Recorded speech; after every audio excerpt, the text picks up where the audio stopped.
Hello everyone. Let's discuss today useful phrases in letter writing and email writing. Okay, especially if you are not familiar with English, അത്ര എഴുതാൻ അത്ര നമുക്ക് അറിയില്ല എന്നുണ്ടെങ്കിൽ English അറിയത്തില്ല എന്നുണ്ടെങ്കിൽ ഇതുപോലെ ഓരോ സെക്ഷനിലും ആവശ്യമായിട്ടുള്ള phrases പഠിച്ചു വെക്കുന്നത് നല്ലതാണ്. Okay, so these phrases should help you to write letters, especially if you're not very fluent in English. Okay, so let's begin. Writing business letters, useful phrases. We are not looking into informal letters, we are only looking at formal letters. Okay, so in the last class I had discussed the different sections. So in each section, how we can, what are the phrases that we can use, some phrases that we can memorize to write a business letter. Okay, is what we're going to look to. The first part is salutation.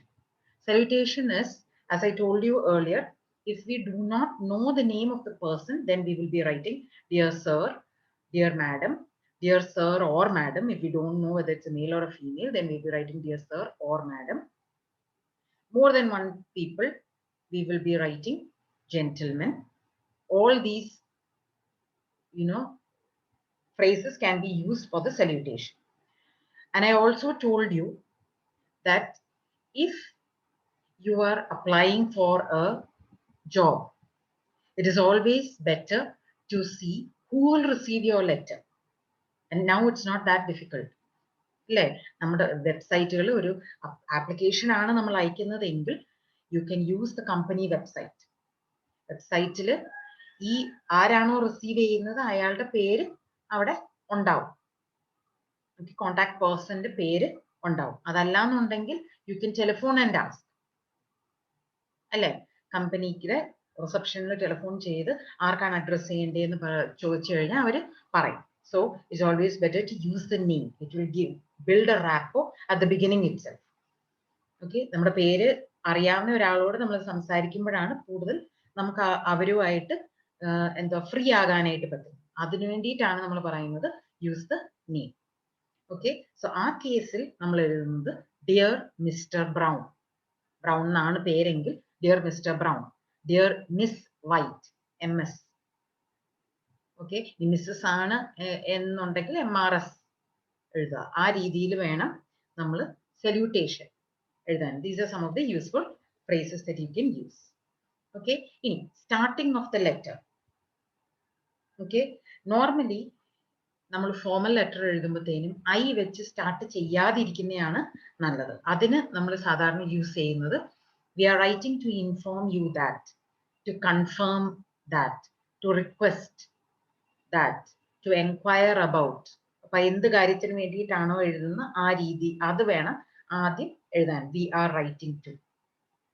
Okay, ഇനി ഒരാളാണെങ്കിൽ I am contacting you for the following reason. I recently read or heard about so and so and would like to know. അപ്പൊ ആ രീതിയിൽ I വെച്ചിട്ട് നമുക്ക് start ചെയ്യാനായിട്ട് പറ്റും. അല്ലെങ്കിൽ my name is so and so എന്ന് പറഞ്ഞ് നമ്മൾ ഒരു എക്സാമ്പിൾ കണ്ടായിരുന്നു. Right, we saw an example with my name is so and so, and then we are writing I am contacting you for ആ രീതിയിൽ നമുക്ക് സ്റ്റാർട്ട് ചെയ്യാനായിട്ട് പറ്റും.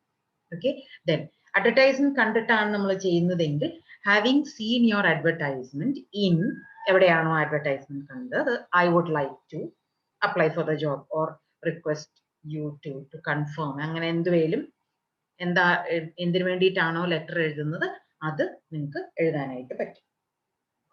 Okay, then I would be interested in obtaining or receiving എന്തൊരു brochure കിട്ടാനായിട്ടോ കൂടുതൽ specifications എന്തെങ്കിലും പ്രോഡക്റ്റിന്റെ കിട്ടാനായിട്ടോ അങ്ങനെയൊക്കെ ആണെങ്കിൽ you can write I would be interested in. അപ്പോൾ ബിഗിനിങ് ആരാണ് എന്തിനാണ് എന്നൊക്കെ എഴുതിയിട്ട് വേണം ഇത് എഴുതാനായിട്ട്. Okay, I received your address from and would like to. Okay, that is another way that you can say എവിടെ നിന്നാണ് എനിക്ക് നിങ്ങളുടെ ഇൻഫർമേഷൻ കിട്ടിയത്, എനിക്ക് ആവശ്യമുള്ളത് എന്താണ്. Okay, I'm writing to tell you about. ഇപ്പോൾ ഒരു കംപ്ലൈന്റ് ലെറ്റർ അല്ലെങ്കിൽ എന്തെങ്കിലും ഒരു റിപ്പോർട്ട്, എന്തെങ്കിലും പ്രശ്നം പ്രോബ്ലം റിപ്പോർട്ട് ചെയ്യാനായിട്ടുള്ള ഒരു ലെറ്റർ ആണെങ്കിൽ I'm writing to tell you about, to inform you about, to bring to your notice. എന്നൊക്കെയാണ് നമുക്ക് യൂസ് ചെയ്യാൻ പറ്റുന്ന സ്റ്റാർട്ടിങ്. ഓക്കെ, ഈ PDF-ന്റെ ലിങ്ക് ഞാൻ നിങ്ങൾക്ക് അയച്ചുതരാം. ഓക്കെ, സോ ഒന്നെങ്കിൽ നിങ്ങൾക്ക് ഡൗൺലോഡബിൾ ആണ് from the net. So link അയച്ചുതരാം, അത് വേണമെങ്കിൽ നിങ്ങൾക്ക് ഡൗൺലോഡ് ചെയ്ത് യൂസ് ചെയ്യാവുന്നതാണ്.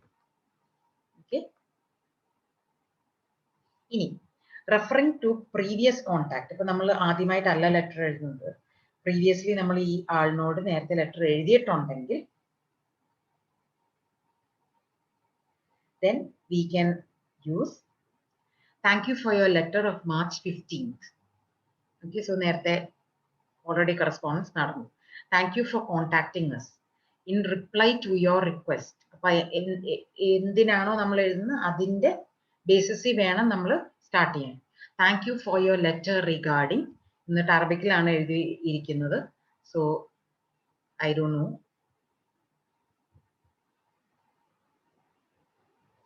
Okay, with reference to our telephone conversation yesterday, further to our meeting last week. It was a pleasure meeting you in London last month. I enjoyed having lunch with you last week in Tokyo.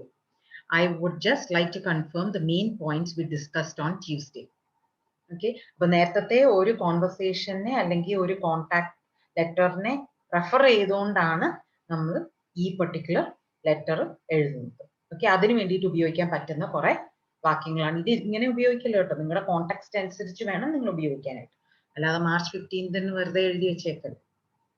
പിന്നെ making A request, supposing I M making A request, അതിന് use ചെയ്യാൻ പറ്റുന്ന apt ആയിട്ടുള്ള കുറച്ച് sentences ആണ്. We would appreciate it if you would, എന്നിട്ട് request. I would be grateful if you could, എന്നിട്ട് request. Could you please send me, അപ്പൊ എന്തെങ്കിലും അയച്ചു തരാനുള്ളതാണെങ്കിൽ please send me so and so. Could you possibly tell us or let us have, അത് ഇൻഫർമേഷന് വേണ്ടിയിട്ട് ചോദിക്കുന്നതാണ്. Okay, in addition I would like to receive, അപ്പോൾ വേറെ പല കാര്യങ്ങൾ പറഞ്ഞിട്ട് അതിന്റെ കൂട്ടത്തിൽ I would like to receive എന്ത് ഡീറ്റെയിൽ ആണോ ആ ഡീറ്റെയിൽസ് ചോദിക്കുക. It would be helpful if you could send us. Okay, എന്താ സെൻഡ് ചെയ്യേണ്ടതെന്ന് വെച്ചാൽ അത് എഴുതാം. I am interested in obtaining or receiving. So if you're asking for something, then you can write that. I would appreciate your immediate attention to this matter. I would appreciate your immediate attention to this matter. Okay, so that is ഒരു particular problem ചൂണ്ടിക്കാണിച്ചിട്ട് ആ പ്രോബ്ലത്തിനെ address ചെയ്യണം എന്നാണ് നമ്മൾ പറയുന്നത്.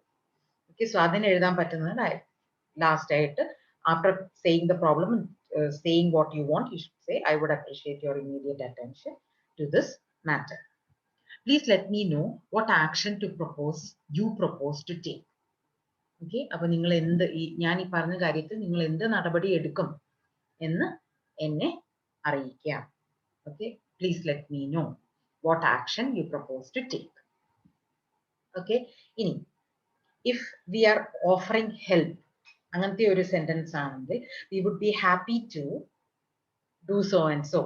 Would you like us to, ഇന്ന കാര്യങ്ങൾ ചെയ്യാൻ, would you like us to do that? ഞങ്ങളത് ചെയ്യുന്നത് നിങ്ങൾക്ക് താല്പര്യമുണ്ടോ എന്നാണ് ചോദിക്കുന്നത്. We are quite willing to, ഞങ്ങളിത് ചെയ്യാനായിട്ട് തയ്യാറാണ് എന്നാണ് we are quite willing to. Our company would be pleased to. Okay, so ഞങ്ങളുടെ കമ്പനി ഇന്നത് ചെയ്യാനായിട്ട് ഞങ്ങൾക്ക് കുഴപ്പമില്ല എന്നുള്ളത് would be pleased to, we are happy to do it എന്നുള്ളതാണ് അതിൻ്റെ അർത്ഥം.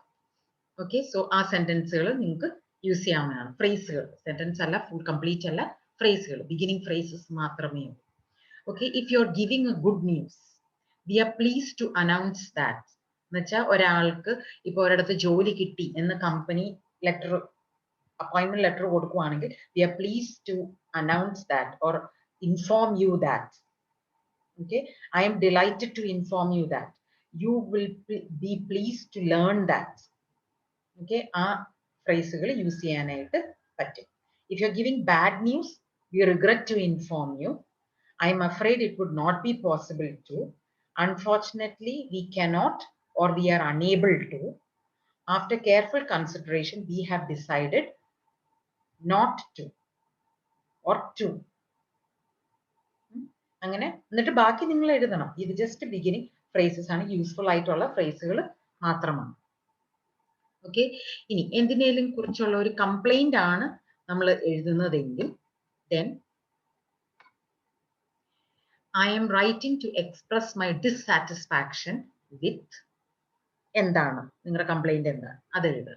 I M writing to complain about. Simple ആയിട്ടുള്ള സെന്റൻസസ് നിങ്ങൾക്ക് അറിയാവുന്ന നിങ്ങൾ ഓർത്തിരിക്കുന്ന വാക്കുകൾ ഉപയോഗിക്കുക. Don't try to make it complicated. Vocabulary എടുത്ത് യൂസ് ചെയ്ത് ആ വായിക്കുന്ന ആൾക്ക് നിങ്ങൾ എന്താ പറയാൻ ഉദ്ദേശിക്കുന്നതെന്ന് മനസ്സിലാകാത്ത രീതിയിലായിരിക്കരുത് നിങ്ങൾ എഴുതുന്നത്. ഓക്കെ, സോ ഓർക്കാൻ പറ്റുന്നത് what you can remember and what is easy to use. അത് വേണം നിങ്ങൾ ഉപയോഗിക്കാൻ. Okay, please note that the goods we ordered on particular date have not yet arrived. We regret to inform you that our order number so and that is details is now considerably overdue. ഇത്തിരി നാൾക്ക് മുമ്പ് തന്ന order ആണ്, ഇതുവരെ അത് ഞങ്ങൾക്ക് കിട്ടിയിട്ടില്ല. We regret, sorry, I would like to query the transport charges which seem unusually high.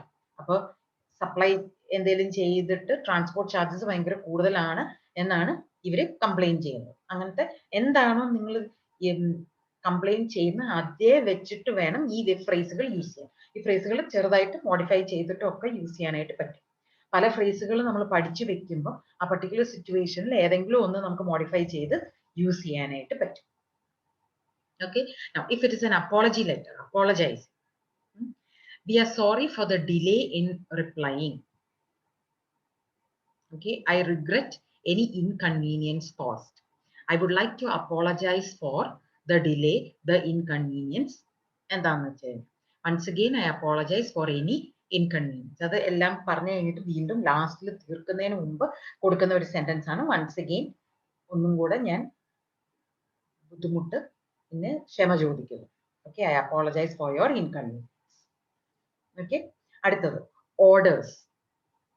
Okay, ഒരു ഓർഡർ പ്ലേസ് ചെയ്യുമ്പോൾ ചെയ്യുന്ന thank you for your quotation of. Okay, അപ്പൊ കൊട്ടേഷൻ തന്നിട്ടുണ്ടാവും കമ്പനി, എന്നിട്ട് നമ്മൾ ആ കൊട്ടേഷന് വേണ്ടി താങ്ക് ചെയ്തിട്ട് ഇത്ര ഓർഡർ എന്ന് പറഞ്ഞ് പ്ലേസ് ചെയ്യുക. You are pleased to place an order with your company for. We would like to cancel our order number so and so. Please confirm receipt of our order. Okay, ഈ order കിട്ടി എന്ന് confirm ചെയ്യുക. I'm pleased to acknowledge receipt of your order number. വേറെ ആൾ order ചെയ്ത് product നമുക്ക് കിട്ടി എന്ന് പറയുന്ന റെസിപ്റ്റ് കൺഫേം ചെയ്യുന്നതാണ് I'm pleased to acknowledge receipt of your order number. Your order will be processed as quickly as possible. Okay, പെട്ടെന്ന് process ചെയ്യും. I will take about 3 weeks. It will take about 3 weeks to process your order. അപ്പം ഓർഡറിനെ കുറിച്ചുള്ള പലതരം സെന്റൻസുകളാണ് ഇവിടെ പറഞ്ഞിരിക്കുന്നത്. We can guarantee delivery before so and so date. Okay, or before whatever month, whatever. Unfortunately, these articles are no longer available or are out of stock. ഒരു particular order ചെയ്ത് കഴിയുമ്പോഴത്തേന് നമ്മൾ റിപ്ലൈ ചെയ്യാണ് ആ പ്രോഡക്റ്റ് ഇപ്പോൾ available അല്ല അല്ലെങ്കിൽ out of stock ആണ്. Unfortunately, these articles or this product number details are no longer available or are out of stock. Okay, ഇങ്ങനത്തെ ഫ്രേസുകൾ യൂസ് ചെയ്യാം. ഇനി പ്രൈസസ്, പ്രൈസിന് വേണ്ടി ചോദിക്കോ പ്രൈസ് കൊടുക്കുകയോ ചെയ്യുന്ന ഫ്രേസുകളാണ്. Please send us your price list. You will find enclosed our most recent catalog and price list. അപ്പോൾ വേറൊരാൾ പ്രൈസ് ലിസ്റ്റ് ചോദിച്ചതാണ്, അതിന് റിപ്ലൈ ആയിട്ടാണ് ഈ ഒരു സെന്റൻസ് നമുക്ക് യൂസ് ചെയ്യാനായിട്ട് പറ്റുന്നത്. Please note that our prices are subject to change without notice. Price ലിസ്റ്റിനെ കുറിച്ചുള്ള കൂടുതൽ ഡീറ്റെയിൽസ് ആണ്, ഇഫ് ദാറ്റ് ഇസ് റെലവെന്റ് അങ്ങനെ എഴുതണം. ഓക്കെ, എന്നുവെച്ചാൽ പ്രൈസ് ഇടയ്ക്കിടയ്ക്ക് മാറുന്ന കൊമോഡിറ്റി ആണെങ്കിൽ, പ്രോഡക്റ്റ് ആണെന്നുണ്ടെങ്കിൽ ആ ഒരു സെന്റൻസ് നമ്മൾ എഴുതിയിരിക്കണം. We have pleasure in enclosing a detailed quotation. Okay, അപ്പം ഒരു പർട്ടിക്കുലർ റിക്വസ്റ്റിനനുസരിച്ച് അല്ലെങ്കിൽ ആവശ്യത്തിനനുസരിച്ച് നമ്മൾ കൊട്ടേഷൻ കോട്ട് ചെയ്യാണ്. എന്നിട്ട് നമ്മൾ ഓരോ പ്രോഡക്റ്റിന്റെ പ്രൈസും അതിന്റെ സ്പെക്കും ഒക്കെ വെച്ച് കൊടുക്കുന്നതിനാണ് കൊട്ടേഷൻ എന്ന് പറയുന്നത്. സ്പെക്ക് എന്ന് പറയുന്നത് specification. Okay, V have pleasure in enclosing a detailed quotation. we can make you a firm offer of a particular product in a price എന്ന് എനിക്ക് പറയാനായിട്ട് പറ്റും എന്നാണ് ആ സെന്റൻസിന്റെ അർത്ഥം. Our terms of payment are as follows. Payment പ്രൈസും ആ payment എങ്ങനെ ആയിരിക്കണം എന്നും ആണ് ആ പർട്ടിക്കുലർ സ്റ്റേറ്റ്മെന്റിന്റെ അർത്ഥം. എന്നിട്ട് ബാക്കി അടിയിൽ ഡീറ്റെയിൽസ് ഉണ്ടാവും. Okay, next is referring to payment. Payment വന്നോ അതോ പെൻഡിങ് ആണോ അങ്ങനത്തെ കാര്യങ്ങൾ. Our records show that we have not yet received payment of എന്നിട്ട് details of the product or whatever it is that you want payment for. Okay, according to our records എന്ന് പറഞ്ഞു നമുക്ക് അതേ സെയിം കാര്യം എഴുതാനായിട്ട് പറ്റും. Please send payment as soon as possible.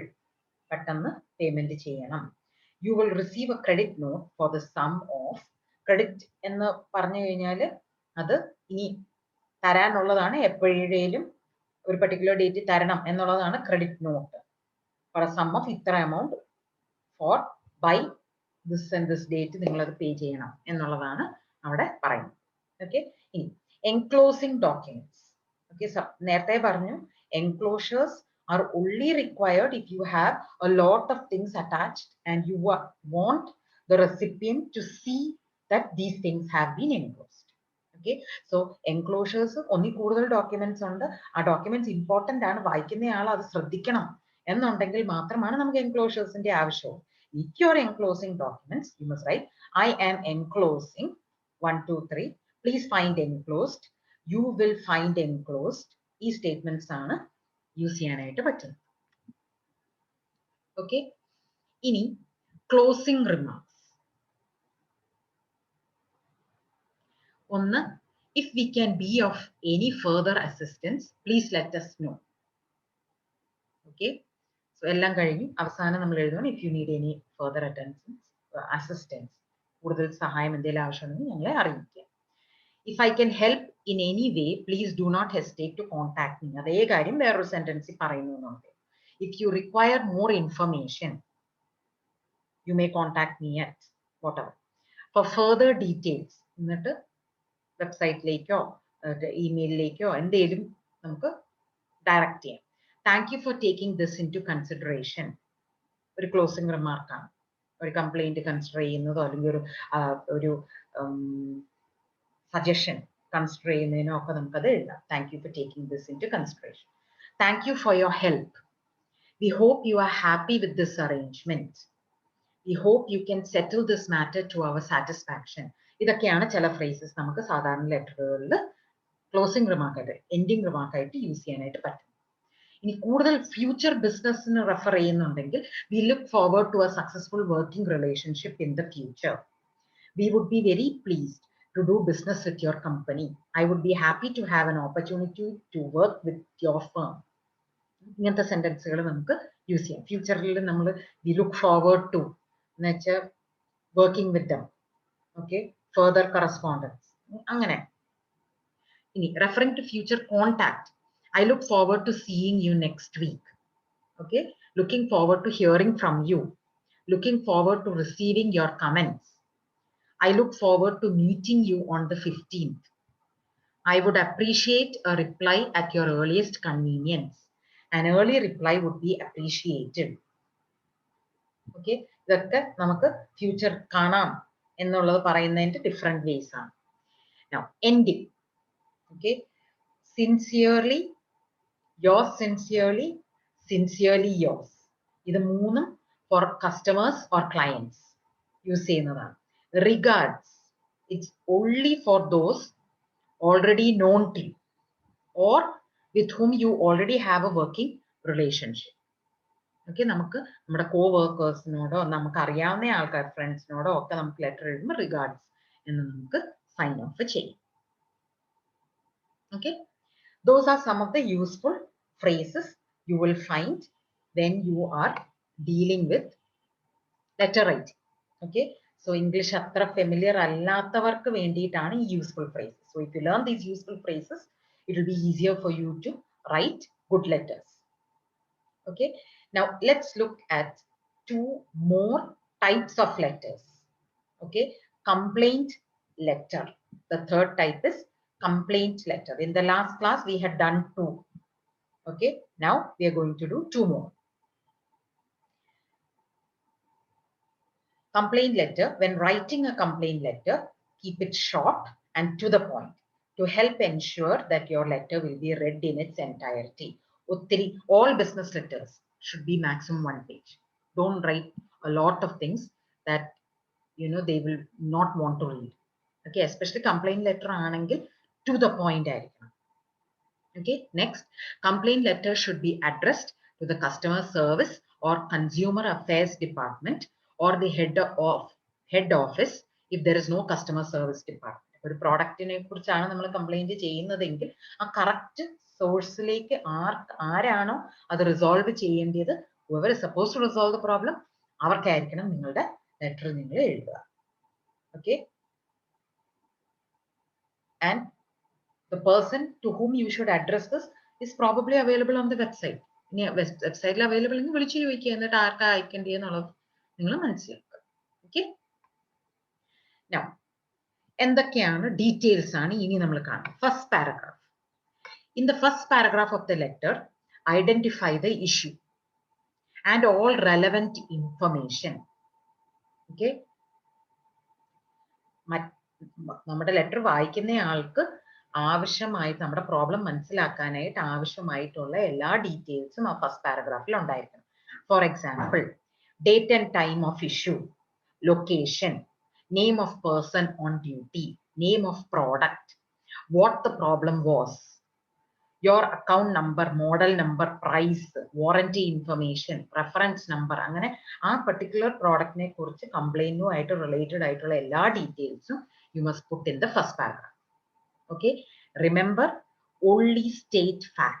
ഇതൊരു business letter ആണ്, അതുകൊണ്ട് നിങ്ങളുടെ ദേഷ്യം പ്രകടിപ്പിക്കാനോ സങ്കടം പ്രകടിപ്പിക്കാനോ ഉള്ള ഒരു ഫോറം അല്ല business letter. So avoid emotions. Okay, അടുത്തത് സെക്കൻഡ് പാരഗ്രാഫ് അല്ലെങ്കിൽ നെക്സ്റ്റ് മിഡിൽ പാരഗ്രാഫിൽ you should state what you would like they should do to resolve your problem. Okay, അവരെന്ത് ചെയ്യണം ആ പ്രോബ്ലത്തിന് വേണ്ടി എന്ന് ഈ സെക്കൻഡ് പാരഗ്രാഫിൽ എഴുതണം. So, poor service ആണ് പ്രശ്നമെങ്കിൽ you should request an apology or a coupon. Okay, അടുത്ത പ്രാവശ്യം വരുമ്പോൾ ബെറ്റർ സർവീസ് തരും എന്നുള്ള എന്തെങ്കിലും ഒരു കാര്യം. ഒരു പ്രോഡക്റ്റ് മാൽ ഫംഗ്ഷൻ ചെയ്ത അല്ലെങ്കിൽ കൊള്ളത്തില്ലാത്തതിനാണെങ്കിൽ you should request എന്തുവാ, ഒന്നെങ്കിൽ എക്സ്ചേഞ്ച് അല്ലെങ്കിൽ തിരിച്ച് റീഫണ്ട് ചെയ്യാം, പൈസ റീഫണ്ട് ചെയ്യാം. ഓക്കെ, സോ അതാണ് അടുത്ത paragraph. What do you want them to do because of this problem that you have faced? Okay, അവസാനത്തെ പാരഗ്രാഫിൽ, last പാരഗ്രാഫിൽ, thank the person to whom you are writing the letter for your time and relevant ആണെങ്കിൽ ഇപ്പൊ ഇത്രയും നേരം complaint ആയിരുന്നല്ലോ, അതുകൊണ്ട് complement ചെയ്യുക. എന്തെങ്കിലും ഇഷ്ടപ്പെട്ട കാര്യങ്ങൾ ആ പ്രോഡക്റ്റിനെ കുറിച്ചോ ആ കമ്പനിയെ കുറിച്ചോ സർവീസിനെ കുറിച്ചോ നിങ്ങൾ എഴുതുക. ചെറുതായിട്ട് സോപ്പ് ഇടുക അവസാനം. എന്നിട്ട് include your contact information. Complaint ആണല്ലോ, അപ്പൊ നമ്മൾ തിരിച്ച് കോൺടാക്ട് ചെയ്യാനായിട്ടുള്ള ഇൻഫർമേഷൻ, ടെലിഫോൺ നമ്പറോ ഇമെയിൽ അഡ്രസ്സോ അങ്ങനത്തെ കാര്യങ്ങളോ ഉണ്ടായിരിക്കും. ഓക്കെ, നൗ റിമെമ്പർ, എല്ലാ ലെറ്റേഴ്സിനും ഫോർമൽ ലെറ്റർ ആണെങ്കിൽ ഫോർമാറ്റ് റിസീവ് ചെയ്യുന്ന എല്ലാ കാര്യങ്ങളും വേണം. ഹെഡറും പിന്നെ കണ്ടന്റും സിഗ്നേച്ചറും എല്ലാം വേണം. ഇമെയിൽ ആണെന്നുണ്ടെങ്കിൽ ഹെഡർ ഭാഗം നമുക്ക് വിടാം.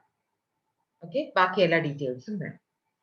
ഓക്കെ, കംപ്ലൈന്റ് ലെറ്ററിന് വേറൊരു കാര്യം അറിയേണ്ടതെന്ന് വെച്ച് കഴിഞ്ഞാൽ, നിങ്ങൾ അയച്ച ലെറ്ററിന്റെ ഒരു കോപ്പി നിങ്ങളുടെ കയ്യിൽ ഉണ്ടായിരിക്കണം. ഹാർഡ് കോപ്പി ആണെങ്കിൽ ഫോട്ടോ കോപ്പി വെക്കണം with relevant documents and enclosures that you send to dum.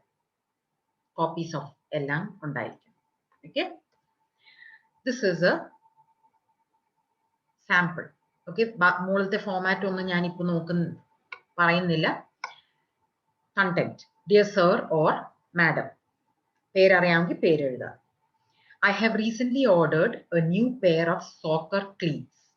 Item number, detail ആണ് ആ particular കമ്പനിയുടെ ബ്രോഷറിന്റെ item number, from your website on June 21st. I received the order on June 26th. Unfortunately, when I opened it, I saw that the cleats were used. The cleats had dirt all over them and there was a small tear in front of the part where the left toe would go. Okay, lastly, And perhaps most disturbing, there was a small blotch of what looked like dried blood on one of the shoelaces. My order number is AF so and so. First paragraph.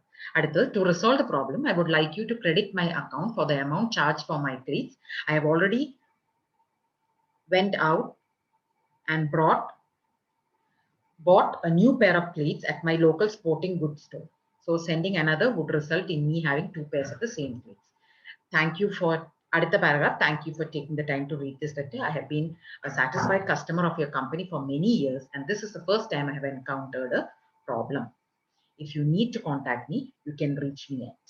അപ്പോൾ ഈ 3 പാരഗ്രാഫും clear ആയിട്ട് first പാരഗ്രാഫിൽ problem എന്താണെന്ന് എഴുതിയിട്ടുണ്ട്, details എല്ലാം കൊടുത്തിട്ടുണ്ട്. രണ്ടാമത്തേതിൻ്റെ അകത്ത് ആ problem resolve ചെയ്യാനായിട്ട് എന്താണ് വേണ്ടിയെന്നുള്ളത് പറഞ്ഞിട്ടുണ്ട്. ഓക്കെ, കൃത്യമായിട്ട് പറഞ്ഞിട്ടുണ്ട്. പൈസ റീഫണ്ട് ചെയ്യുക, ഞാൻ വേറെ ഒരെണ്ണം ഓൾറെഡി മേടിച്ചു. മൂന്നാമത്തേതിൻ്റെ അകത്ത് ആ ആളിനെ താങ്ക് ചെയ്തു, എന്നിട്ട് ഡീറ്റെയിൽസ് കൊടുത്തു, നിർത്തി. ഓക്കെ, സിൻസിയർലി ആൻഡ് സിഗ്നേച്ചർ പേര്. Finished. This is our complaint letter. അടുത്തത് നാലാമത്തേത് is apology letter. The apology letter is to show that you are sorry for something, that you value a relationship. Okay, so ഒരു പ്രശ്നം ഉണ്ടായി കഴിഞ്ഞാൽ പെട്ടെന്ന് തന്നെ apology letter എഴുതണം. വർഷങ്ങൾ കഴിഞ്ഞ് അല്ലെങ്കിൽ മാസങ്ങൾ കഴിഞ്ഞ് എഴുതുമ്പോഴത്തേനും പ്രശ്നം ഗുരുതരമായിട്ടുണ്ടാവും. So if you feel that there is a problem in your business relationship, തന്നെ അപ്പോളജി ലെറ്റർ എഴുതുക. Okay, and depending on the nature of the letter, ഒന്നെങ്കിൽ it can be written in a friendly or in a business letter form. നല്ല relationship ഉള്ള ഒരു വ്യക്തിയാണെന്നുണ്ടെങ്കിൽ friendly ആയിട്ട് apology letter എഴുതാം. അതല്ല ഒരു ബിസിനസ് റിലേഷൻഷിപ്പ് മാത്രമുള്ള വ്യക്തിയാണെന്നുണ്ടെങ്കിൽ ബിസിനസ് ലെറ്റർ ഫോമാറ്റിൽ തന്നെ വേണം എഴുതാനായിട്ട്. Okay, friendly or personal apology letter. Okay, start by saying friendly or personal apology letter aanengil say that you are sorry to the recipient. Aduthathu, admit that it was your fault, take responsibility for your action. Aduthathu, when you are writing, volunteer or ask if you can do anything to help to solve the problem. Okay, a situation solve cheyanayittu ninge endelum cheyan pattumo ennu ningal chodikka. Aduthathu, let the recipient know, aaline അറിയിക്കുക that ഇനി ഒരിക്കലും ഇങ്ങനെ ഒരു സംഭവം നടക്കാതിരിക്കാനായിട്ടുള്ള എല്ലാ സ്റ്റെപ്സും നിങ്ങൾ എടുക്കും. At the end close ചെയ്യുമ്പോൾ ഒന്നും കൂടെ അപ്പോളജൈസ് ചെയ്തിട്ട് റൈറ്റ് സൈൻ ചെയ്യുക. ഓക്കെ, ഇറ്റ് ഷുഡ് അപ്പോളജി എപ്പോഴും ഹൃദയത്തിൽ നിന്ന് വരുന്നതായിരിക്കും, സിൻസിയർ ആയിരിക്കണം. അത് റിഫ്ലക്റ്റ് ആകണം നിങ്ങളുടെ letter, especially if it's friendly or personally. Okay, ഒരു എക്സാമ്പിൾ ആണ് ഇവിടെ കണ്ടോ, ഇത് ഒറ്റ പാരഗ്രാഫ് ആയിട്ടാണ് എഴുതിയിരിക്കുന്നത്. I am sorry about forgetting about our lunch date. It was completely my fault. For lunchന് വേണ്ടി എന്താ പറയാ ഡേറ്റ് കൊടുത്തിട്ട് മറന്നുപോയി. I was so busy at work that it must have slipped my mind. അതുകൊണ്ടാണ് how about I treat you to lunch next Wednesday. ഒക്കെ ഞാൻ മറന്നുപോയി, ഭയങ്കര ബിസി ആയിരുന്നു. അതുകൊണ്ടാണ് അടുത്ത വെനസ്ഡേ നമുക്ക് പുതിയ ഇന്ന റെസ്റ്റോറൻറ്റ് ഇത്ര സമയത്ത് നമുക്ക് പോയാലോ എന്നാണ് പറയുന്നത്. I have marked this in my planner, set reminders on all my phones, and placed various color-coded post-its around my studio apartment. അപ്പോൾ ഇനി ഇത് മറക്കാതിരിക്കാനാണ് ഞാൻ ഇന്ന കാര്യങ്ങൾ ചെയ്തിട്ടുണ്ട് എന്ന് പറഞ്ഞു. I have also begun a watercolor charcoal pastel self-portrait with a cloud speech bubble reminding me to remind myself that I need to pay attention more. Okay, എന്തേലും ഒക്കെ. Then I will never forget again. അവസാനത്തെ ഒരു അപ്പോളജിയാണ്. Your best friend John Ash. ഇതാണ് ഒരു personal ലെവലിലുള്ള ഒരു apology എന്ന് പറയും. ഇനി formal or business apology letter, ആദ്യം again start by saying that you are sorry to the recipient. Next, give an explanation as to what went wrong. Then you should try to rectify the problem and close off the letter. ഒന്നും കൂടെ apologise ചെയ്ത് letter close ചെയ്യും. Okay, now look at this. I apologize, dear Mr. Bickman. Okay, I apologize for the mix-up of order number so and so. ഒരു ഓർഡറിനെ mix ചെയ്തതാണ് ഇവിടുത്തെ പ്രശ്നം. We have just implemented a new reason എന്താണെന്നാണ് അടുത്ത് എഴുതിയിരിക്കുന്നത്. We have just implemented a new packaging system that still has a few bugs that still needs to be worked out. But we did fix your order and sent it out this morning. For your trouble, we have enclosed $10 gift certificate which can be used at any of our stores. അപ്പോൾ ഒരു remedy, ഒരു apology എന്ന രീതിയിൽ ഒരു coupon പോലത്തെ സാധനം കൊടുത്തിട്ടുണ്ട്. Once again, I would like to apologize for the mix-up in your order and any inconveniences this may have caused. Letter respectfully, signature, baaki details. Okay, so this is a business sample of a business apology letter. Okay, with this, I'm concluding today's session. Aditha class, we will do the rest of the types of the letters. നാലെണ്ണം കഴിഞ്ഞു ഇനി മൂന്നെണ്ണം കൂടെയാണ് മൂന്നോ നാലോ എണ്ണം കൂടെയാണ് ബാക്കിയുള്ളത്. Okay, so we will do it in the next class. As usual, if you have any doubts, you need any help, please let me know. Remember to practice these letters. Don't just hear this video and forget about it. Use the things that I've told you in this video to actually practice letter writing. Only then you will be able to gain experience and will learn something from all of this. Okay, thank you so much. Once again, don't forget to like and subscribe. Thank you.